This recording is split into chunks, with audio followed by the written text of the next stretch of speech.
12 de junho é o Dia Mundial contra o Trabalho Infantil, situação que acontece em todo o mundo. E quando a gente vem aqui para uma região, por exemplo, sul do país, onde, querendo ou não, tem um IDH melhor do que outros estados brasileiros, a gente pensa, isso aí acontece, né, no Nordeste, enfim, regiões interioranas, aqui não acontece. Olha, acontece e sim.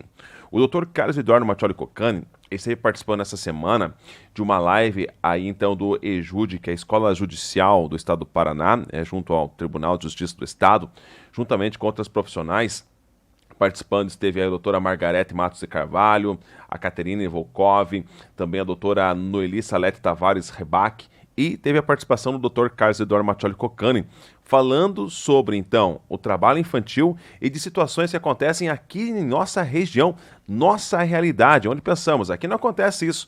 Olha que acontece sim, e é de extrema importância que as famílias, as pessoas, fiquem de olho e denunciem situações como esse trabalho infantil. Trabalho infantil que eu digo aquele trabalho pesado, né? Não, por exemplo, lavar uma louça para a mãe, isso é outra coisa. Eu digo trabalho infantil, onde muitas vezes essas crianças e adolescentes são subordinadas a quase que um trabalho semelhante a um trabalho de escravo. Acompanhe essa importante fala do Dr. Carlos Eduardo Maccioli Coccani durante a sua participação.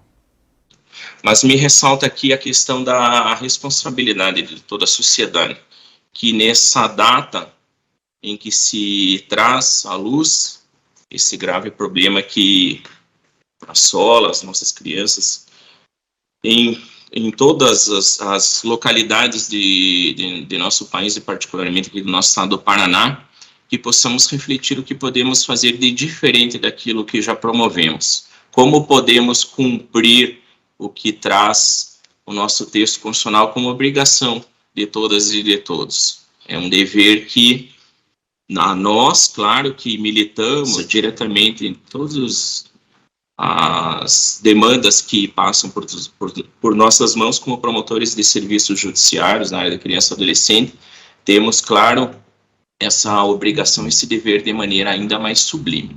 Mas além daquilo que já está em nossas mãos por meio de um processo judicial, em que uma família em situação de risco, identificada pela fiscalização do trabalho, que por algum fluxo chegou até o nosso Fórum da Vara Infância e Juventude, de que maneira nós podemos agir diferente daquilo que já é feito cotidianamente.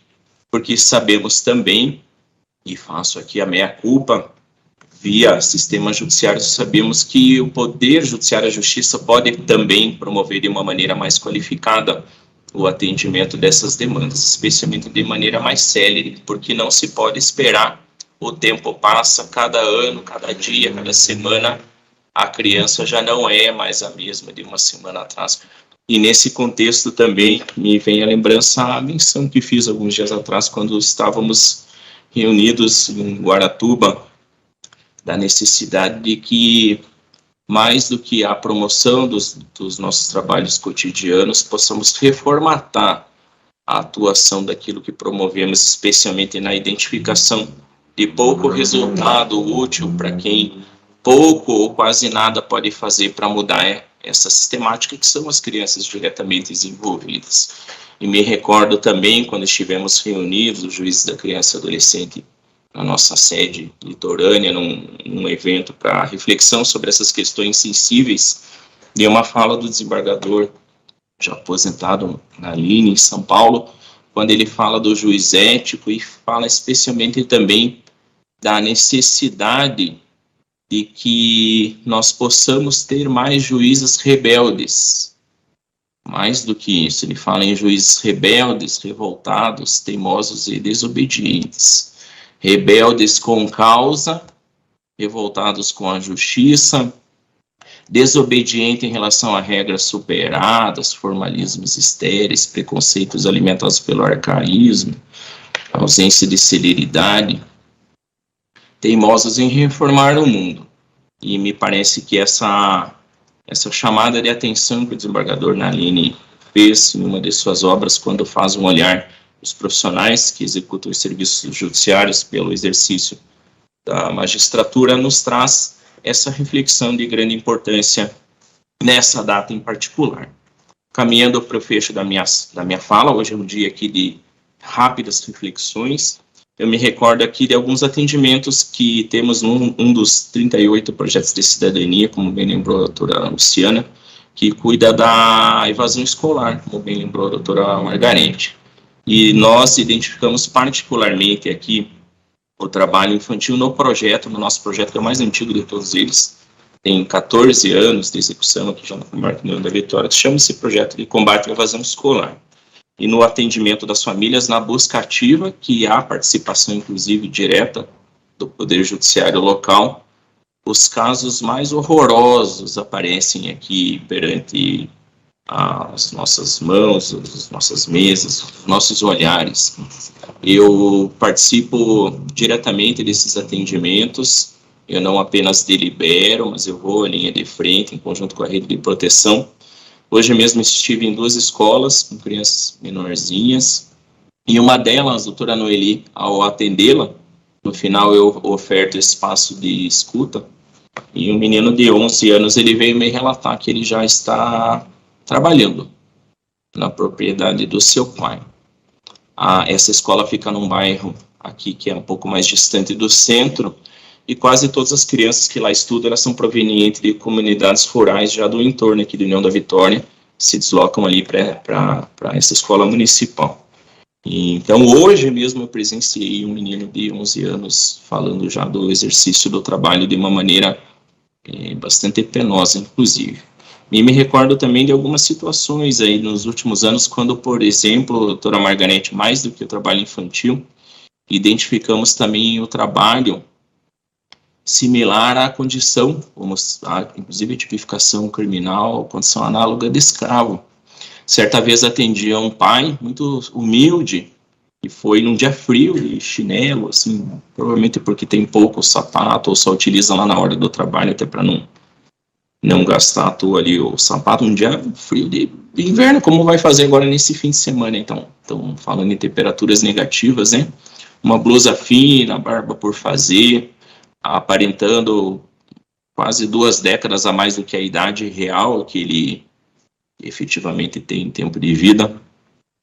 E ao ser questionado acerca da evasão escolar do filho, ele falou: juiz, eu estou há mais de 13 meses correndo atrás do meu filho. Ele recebeu uma oportunidade de trabalho, fez uma entrevista, nós estávamos precisando muito de dinheiro, e no primeiro mês ele me mandou, inclusive, um dinheirinho. E quando ele falou, mandou o dinheirinho, eu perguntei, mas onde ele está agora? Ele falou, nem isso eu sei dizer, senhor. Ele nos liga uma vez por mês, ele tem 5 minutos só de tempo de conversa, o celular dele não está mais com ele, né? A conversa é acompanhada por alguns adultos que eu não sei mais dizer quem são, e ele me falou que ele está trabalhando na zona rural em 3 turnos. Ele trabalha de manhã, trabalha de tarde, tem mais um turno do início da noite. Quando ele vai dormir, ele parou de estudar, enfim, eu sequer sei dizer onde ele está, reforço mais uma vez. E nós fizemos uma investigação com auxílio do Ministério do Trabalho, da Auditoria, enfim, a fiscalização, e também com auxílio da Polícia Civil Local, da Polícia Federal, identificamos esse adolescente, salvo engano, de 15 anos de idade, numa fazenda no município de Canoinha, Santa Catarina, que é a nossa comarca de União da Vitória, divisa com Santa Catarina, onde haviam mais 4, 5, 6, não vou saber precisar agora exatamente, crianças, adolescentes, trabalhando numa condição similar à escravidão. Essas são questões que nós encontramos cotidianamente, doutora Margarete.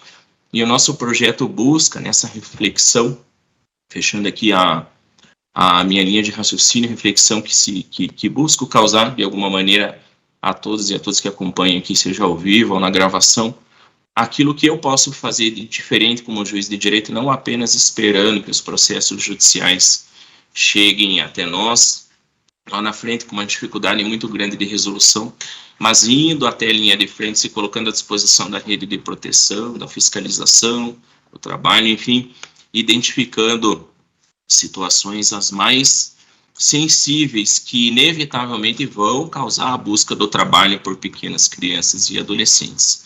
Temos um projeto aqui também, a doutora Noeli já veio inclusive falar aqui conosco publicamente, promover um projeto chamado Fábrica de Oportunidades, em que nós identificamos adolescentes que já estão na idade inadequada correndo atrás de trabalho, invertendo a ordem natural das coisas.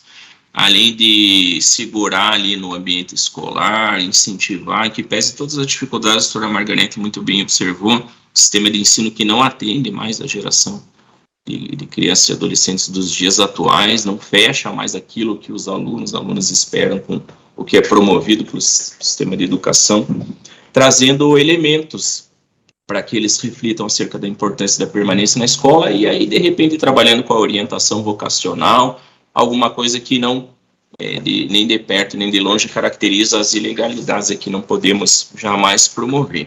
E fechando, doutora Luciana, se me permite, me recordo aqui de uma conversa que tive hoje, uma família que foi identificada também nessa semana.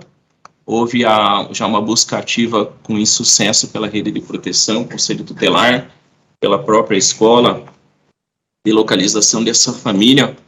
E eu sempre, quando nós fazemos essa criação de vínculo com esses núcleos familiares, buscando uma solução mais qualificada dos problemas que são detectados, alicerçando com a questão socioeconômica, a questão de alimentação básica, como a doutora Caterina colocou lá no início, enfim, essa mãe passou a conversar comigo no WhatsApp de um dia e meio para cá, e entre outras questões ela colocou, por exemplo, aqui a situação de moradia.